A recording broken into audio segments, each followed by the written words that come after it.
Hi. In this lecture, we'll be talking about seven quality tools, which is the tools and techniques of plant quality management. So এখানে সাতটা quality management quality tools নিয়ে কথা বলা হয়েছে যে সাতটা namely cause and effect diagram, flow charts, check sheets, Pareto diagram, histogram, control charts and scatter diagram. So আমরা একটা একটা করে ডিসকাস করবো। First comes cause and effect diagram or Ishikawa diagram or fishbone diagram, or it is called 5Y diagram. So আমরা যদি প্রথমে দেখি এটা বোঝার জন্য it looks like fishbone, that's why মাছের কাঁটার মতো দেখতে, তাই এটাকে আমরা অনেকে fishbone diagram বলে। How it is done, let's see here. Say for example আমরা কোনো একটা ট্রেনিং ইনস্টিটিউটের কর্মকর্তা বা কর্মকর্তা ব্যক্তি যারা হচ্ছে ডিসিশন মেক করছে আমাদের ট্রেনিং ইনস্টিটিউটের জন্য, আমরা দেখতে পেয়েছি যে আমাদের ট্রেনিং ইনস্টিটিউটের পিএমপি কোর্সের জন্য পার্টিসিপেন্টের সংখ্যা লো হয়ে থাকে সচরাচর। আমাদের এটা এক্সপিরিয়েন্স যদি বলে থাকি, হয়তো আমাদের পিএমপির পার্টিসিপেন্ট লো হয়ে থাকে। এখন how fishbone diagram works is, প্রথমে আমরা এরকম মাছের কাটার মতো ব্লু লাইন দিয়ে যেভাবে আছে মাছের কাটার মতো এঁকে নিব। নেওয়ার পর first will be sitting in a brainstorming session, এবং যেখানে আমরা জিজ্ঞেস করবো ওয়াই লো participants in our PMP course. তারপর আমরা রুমের সবার কাছ থেকে মতামত নিব, বিভিন্ন ধরনের মতামত আসবে। আমি জাস্ট এখানে এক্সাম্পলের জন্য 6টা কারণ লিখলাম, যে awareness low, then training location of our training institute, then timing of the training, then ineffective marketing, then high cost maybe, then low profile trainer. বুঝতে হবে আমরা যখন ট্রেনিং করছি, এই এক্সারসাইজটা করছি, তখন আমরা কিন্তু ইন হাউস করছি। আমরা কিন্তু চিন্তা করছি না যে আমাদের পার্টিসিপেন্ট এসে আমাদের প্রেমিসেস খারাপ পেয়েছে বা অন্য কিছু, বা আমাদের ট্রেনারকে খারাপ বলেছে, এটা চিন্তা করতে পারছি না। বাট লো প্রোফাইল ট্রেনার বলতে আমরা অ্যাসেস করতে পারছি আমাদের ট্রেনারের প্রোফাইলটা লো কিনা, রাইট? আমি জাস্ট এক্সাম্পলটা আর একটু আগে এগিয়ে নেওয়ার জন্য যেটা করতে যাচ্ছি, যে আমরা যখন আস্ক করলাম ওয়াই, আমরা 6টা কারণ পেয়েছি, বাট কোনোটাই অ্যাকশনেবল না এখন পর্যন্ত। অ্যাকশনেবল বলতে আমরা এখানে কোনোটাতেই এখনও স্ট্রেট ফরওয়ার্ড কাজ করতে পারবো না। হাই কস্ট কেন, এটা নিয়ে অ্যানালাইসিস করা যেতে পারে। ইনএফেক্টিভ মার্কেটিং কেন, এটা নিয়ে অ্যানালাইসিস করতে পারে। জাস্ট আমি বোঝানোর জন্য আমরা লো প্রোফাইল অফ ট্রেনারের জন্য আরেকবার ওয়াই আস্ক করলাম, why we think that our trainers profile is low. একজন ট্রেনারের প্রোফাইলে কী কী থাকে? what is his or her education, what is his or her training experience, what is his or her industry experience, then does she or he has the relevant certification to provide the training, right? আরও অনেক কারণ থাকতে পারে, but আমরা এখানে 4টা নিয়ে discuss করলাম। এখন বোঝার খাতিরে আমরা চিন্তা করে দেখি যে হ্যাঁ, আমরা দেখলাম যে ইন্ডাস্ট্রিতে অন্যান্য ট্রেনিং ইনস্টিটিউটের যে ট্রেনার, তারাও হয়তো বা মাস্টার্স পর্যন্ত এডুকেটেড, আমাদের ট্রেনারও মাস্টার্স পর্যন্ত। আমাদের ট্রেনারেরও সার্টিফিকেশন, পিএমপি সার্টিফিকেশন আছে সব ইনস্টিটিউটের মতো। আমাদের ট্রেনারের training experience maybe 2 years or 1 year, যেখানে অন্যান্য ট্রেনিং ইনস্টিটিউটের ট্রেনারের হয়তো বা 5-7 বছর বা 10 বছরের এক্সপিরিয়েন্স। আমাদের ট্রেনারের ইন্ডাস্ট্রি এক্সপিরিয়েন্স 10 বছর, অন্যান্য জায়গায় হয়তো বা সেটা 10 থেকে 15 বছর। সো দেখতে পারলাম একটা ডিফারেন্সিয়েট করা যাচ্ছে হয়তো বা ট্রেনিং এক্সপিরিয়েন্সের ক্ষেত্রে। ট্রেনিং এক্সপিরিয়েন্সের ক্ষেত্রে অন্যান্য জায়গার অন্যান্য ট্রেনার যারা আছেন, তারা হচ্ছে হয়তো বা ট্রেনিং এক্সপিরিয়েন্স তাদের 5 থেকে 7 বছরের এক্সপিরিয়েন্স, কিন্তু আমাদের ট্রেনার যিনি, উনি হয়তো বা একদম নতুন, অথবা তার 1 থেকে 2 বছরের এক্সপিরিয়েন্স। সো মার্কেটে হয়তো বা এই পারসেপশনটা ক্রিয়েট হচ্ছে যে আমাদের যে ট্রেনার আছেন উনি হয়তো বা he is not inadequately experienced to take the PMP course. That's why maybe we are losing our participants. So এখানে আমরা একটা actionable point পাচ্ছি যে হ্যাঁ, let's try with a more experienced guy or lady. If anyone has a higher experience in PMP training, bring him or her as our trainer. দেখি আমাদের কোনো change হয় কিনা। So that's how fishbone diagram works.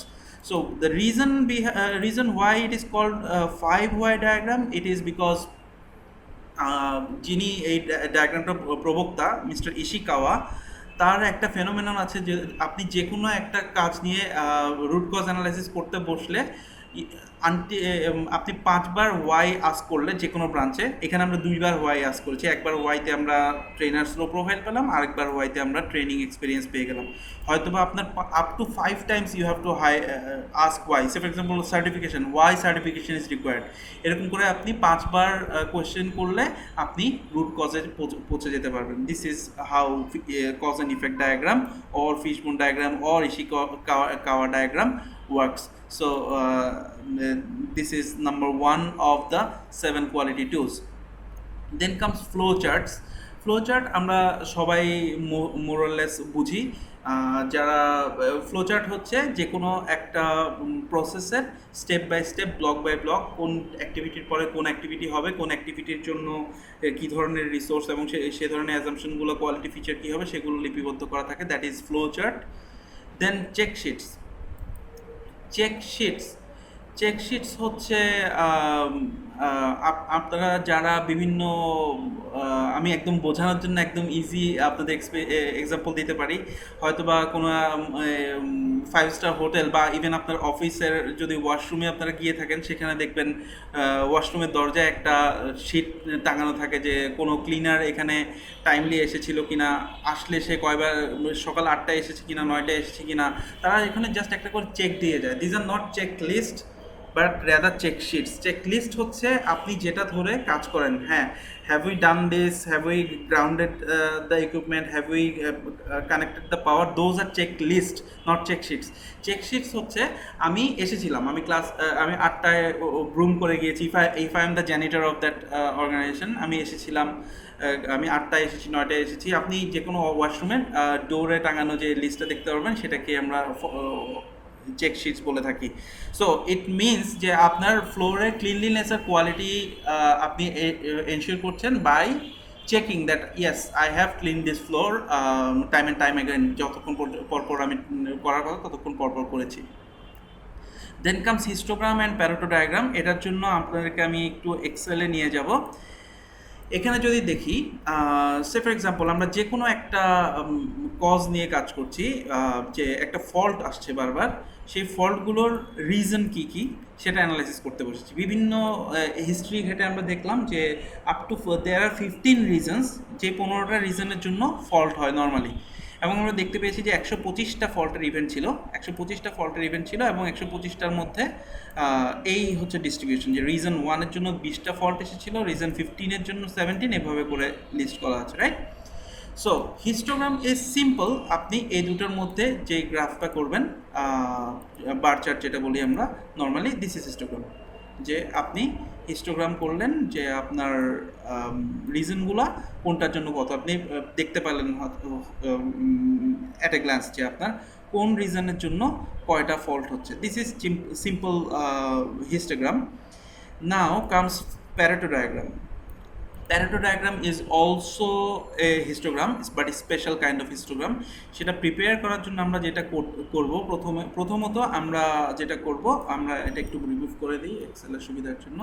প্রথমত আমরা এটাকে descending অর্ডারে সাজাবো। ডিসেন্ডিং অর্ডার বলতে বড় থেকে ছোট পর্যায়ে আমরা এটাকে সাজাবো। সরি, বড় থেকে ছোট করে সাজাতে হবে।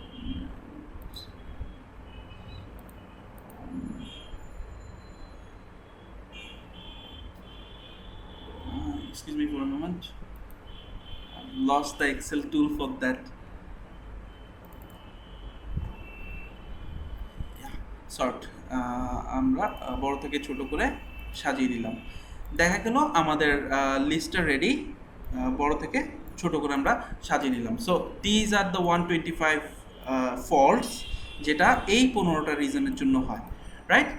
এখন আমরা যদি এটাকে একটা সিম্পল বার চার্ট করি, it will look like this, right? বড় থেকে ছোট করে। But this is not actually Pareto chart. Pareto chart করার জন্য আপনার যেটা করতে হবে, additionally you have to draw a cumulative graph. So will draw a cumulative graph.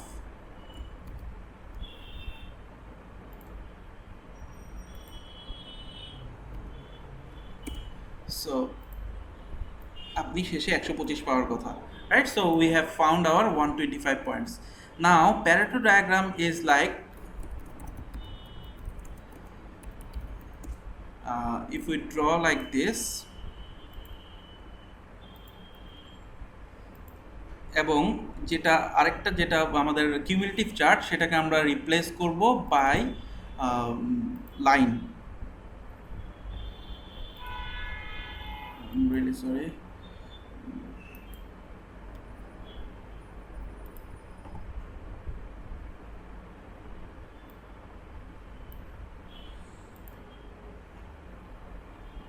why is it so,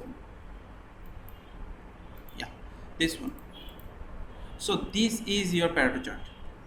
Okay, so this is our Pareto chart, যেখানে আমরা দেখতে পাচ্ছি যে আমার ডেটা পয়েন্টগুলোর এগেইনস্টে আমার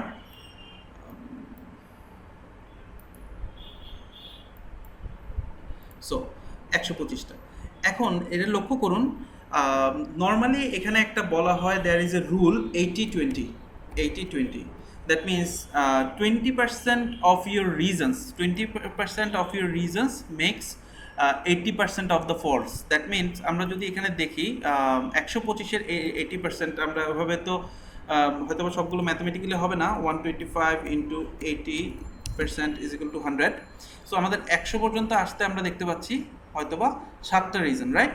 7টা রিজনে 7 reasons contributes 100 of faults out of 15. তার মানে হচ্ছে 7 divided by 15, if we take আপনার 46% রিজনের জন্য আপনার 100টা ফল্ট হচ্ছে। That means 80% of your faults are being incurred for 46% of your reasons. তার মানে আমি এই 46% রিজন যদি আমি অমিট করতে পারি, এই 46% রিজন যদি আমি কমিয়ে দিতে পারি, তাহলে আমার 80% ফল্ট কমে যাবে। So this is Pareto principle, 80-20. It is not mathematically always 80-20, or even এটা তো একদম সিম্পল একটা আমি আরবিট্রারি নাম্বার নিয়ে করেছি, বাট আপনি যদি আপনার ইন্ডাস্ট্রিতে কোনো মেশিনারিজে ফল্ট নিয়ে বা প্রোডাকশন ফল্ট নিয়ে অ্যানালাইসিস করেন এবং হিস্ট্রিক্যালি সব রিজন প্লট করেন, you will the reason list might go down maybe hundreds with one value here, so it will maybe look like 20 versus 80. So it is not mathematically always 80-20, but this is the principle that 20% of your reasons contributes 80% of your fault. Okay, so that is Pareto chart. And now if we come back to our 7 quality tools, there are scatter diagram and control charts. We'll talk about control charts at the last, but scatter diagram হচ্ছে আপনি দুটো ফাংশনের মধ্যে relationship দেখতে চান, যে আমার হ্যাঁ ঠিক আছে, আমি যে প্রোডাকশনটা করি সেই প্রোডাকশন থেকে আমি একটু সুতা কমিয়ে দিই। If you are in a garments company, আমি কটনের পরিমাণ কমিয়ে দিই, দেখি কি হয়। দেখা গেল আপনার রিলেশনটা আপনার প্রাইসে কোনো বেশি কম হচ্ছে না। That means you are drawing a graph versus price and cotton quantity.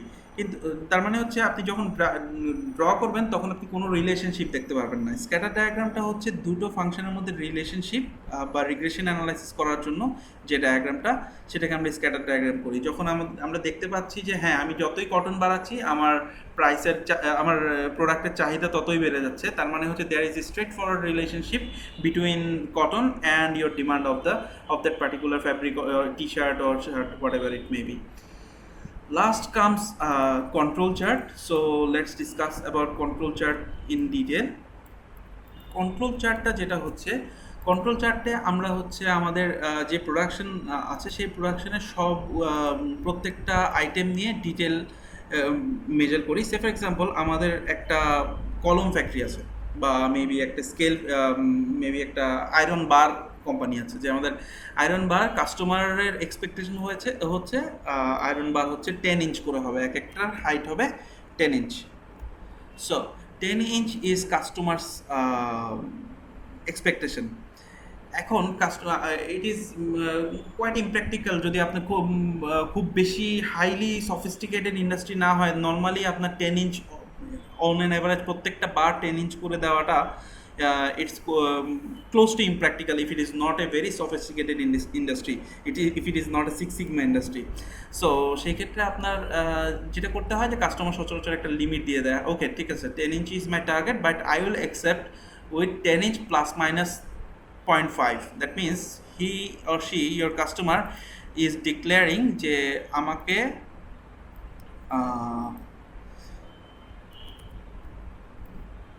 Plus minus 3, that means হচ্ছে 10 plus 3 is equal to 10 point বা 10 যদি আমরা বলি plus minus 0.5, 10.5 inch and 9.5 inch. So যে রডগুলো 9.5 ইঞ্চ থেকে 10.5 ইঞ্চের মধ্যে থাকবে সেগুলো কাস্টমার অ্যাকসেপ্ট করবে। So that is the threshold that the customer has set for you. But normally আমরা যেটা করি, কাস্টমার আমাদেরকে যেটা প্রপোজ করে আমরা তার চেয়ে একটু স্ট্রিনজেন্ট রাখার চেষ্টা করি, যে না ফর এক্সাম্পল 10.5 যদি আমার টার্গেট হয়, দেখা গেছে কয়েকটা 10.6 হয়ে যাবে, so customer will not accept that. So আমরা প্রসেসটা এমনভাবে ডিজাইন করার চেষ্টা করি, আমরা সচরাচর এটাকে আরেকটু স্ট্রিনজেন্ট করার চেষ্টা করি। আমরা বলি হ্যাঁ ঠিক আছে, কাস্টমার যেহেতু 10.5 পর্যন্ত নেবে, লেটস স্টিক টু 10.3। সো 10.3 আমরা প্লাস মাইনাস 3 তে নামিয়ে আনলাম। This is hour internal target, right? So internal target is 10.3 here and 9.7, right? So 9.7 here. So these two are our target. These two are our limit, control limit. তার মানে আমরা চাই যে আমরা যে প্রসেসে কাজ করছি সেই প্রসেসের আউটপুটগুলো এই দুইটা লাইনের মধ্যে থাকুক, রাইট? সো এই দুইটা লাইনের মধ্যে আমরা রাখতে চাই। So this is our control lines. So this one being the upper control limit, this one being the lower control limit. So আমার আই হোপ আপনারা কন্ট্রোল চার্টের বেসিকটা আপাতত বুঝতে পেরেছেন। এখন লেটস সি, আমরা পরপর 10টা আমাদের টার্গেট হচ্ছে 10টা রড আয়রন বার রেডি করা। আমরা আয়রন বার আনলাম, এনে মেপে দেখলাম আমাদের আয়রন বারগুলো এভাবে প্লট হচ্ছে। সে ফর এক্সাম্পল একটা এখানে, আরেকটা এখানে, আরেকটা মেজারমেন্ট মেবি এখানে, দেন একটা চলে আসলো নিচে, একটা চলে গেল আরও নিচে, দেন সো এভাবে আমি আরও এই 3-4টা কপি করে, so maybe this is how it looks. So দেখা গেছে আমাদের যে 10টা পয়েন্ট আছে, সেই 10টাই আমাদের কন্ট্রোল লিমিটের মধ্যে আছে, right? So this process, our process is called to be within limit. The process is under control. এখন how a process goes over out of control, like this. আমার একটা আয়রন বার 10.3-এরও উপরে চলে গেছে। দ্যাট মিনস আমি যে প্রসেসে কাটছি সেই প্রসেসের মধ্যে কোনো এক জায়গায় ঘাপলা আছে, যার কারণে আমার একটা উপরে চলে গেছে, রাইট? আবার যদি নিচে থাকে সেটাকেও আমরা আউট অফ কন্ট্রোল বলতে পারি, যে একটা আমার আউট অফ কন্ট্রোল আছে, right? So this is how it goes out of control limit. There is another point which is nowhere near our control bars, that we will call astronomical point. This point is called astronomical point. Astronomical, যেহেতু চাঁদে চলে গেছে, astronomical point. So this is how a control chart works. The final one that I need to show to you is, give me a moment please.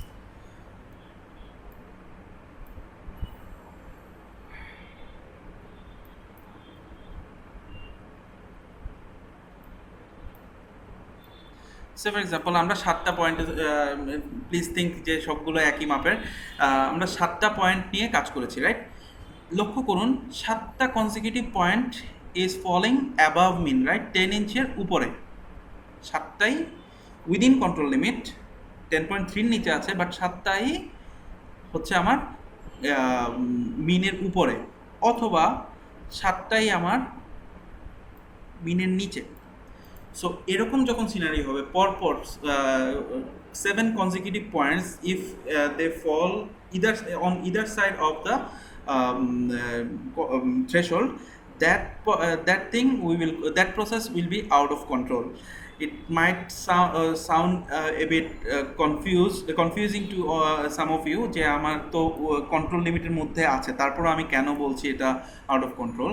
আপনারা যদি কেউ আমার estimation টেকনিকটা project time ম্যানেজমেন্টের এস্টিমেশন টেকনিকটা দেখে আসেন, সেখানে আমরা 6 সিগমা একটা প্রসেস বা বেল কার্ভ নিয়ে কথা বলেছিলাম। কন্টিনিউইং টু দ্যাট, আমি যদি এখানে একটা বেল কার্ভ আঁকার চেষ্টা করি, এটা আপনাদের জন্য একটু ক্লিয়ার হবে মেবি। তো this is 1 point, this is 1 point, this is 1 point, this is 1 point. It is not completely bell curve, but assume it is. So যদি এটা বেল কার্ভ হয়, তার মানে কি আমার একটা প্রসেসে আমি স্ট্যান্ডার্ড ডেভিয়েশন হচ্ছে আমার এটা হচ্ছে আমার mean, the blue line is our mean, যেটা আমাদের টার্গেট, এবং এর দুই পাশে সিমেট্রিক, রাইট? আমরা যখন বেল শেপের কথা বলবো। সো এখানে দেখেন এই 7টা পয়েন্টই কিন্তু আমরা যদি এই বেল শেপের উপরে ফেলি, তাহলে এই 7টা পয়েন্টই somewhere here they will be accumulated, right? তার মানে হচ্ছে মিনের যে কোনো এক জায়গায় এইগুলো অ্যাকুমুলেটেড হচ্ছে যে কোনো সময় প্রসেসে। তার মানে প্রসেসটাতে এমন একটা ইনঅ্যাকুরেসি আছে যার কারণে প্রত্যেকটা জিনিসই প্রত্যেকটা পয়েন্টই এক জায়গায় অ্যাকুমুলেটেড হচ্ছে। সো প্রসেসটার ওই জায়গাটাতে যদি হালকা একটু ঝামেলা হয়, this accumulation might come here, right, immediately. তার মানে আপনি প্রত্যেকটা প্রসেস দেন ফ্রম দেয়ার প্রত্যেকটা জিনিসই আপনার প্রত্যেকটা আয়রন বারই will be out of control. So that's why 7 consecutive points, if they fall either on either side of your mean, the process will be out of control. So we have covered the 7 quality tools. Hope you have understood my lecture, and I'll be coming with more lectures soon. Thank you so much for watching.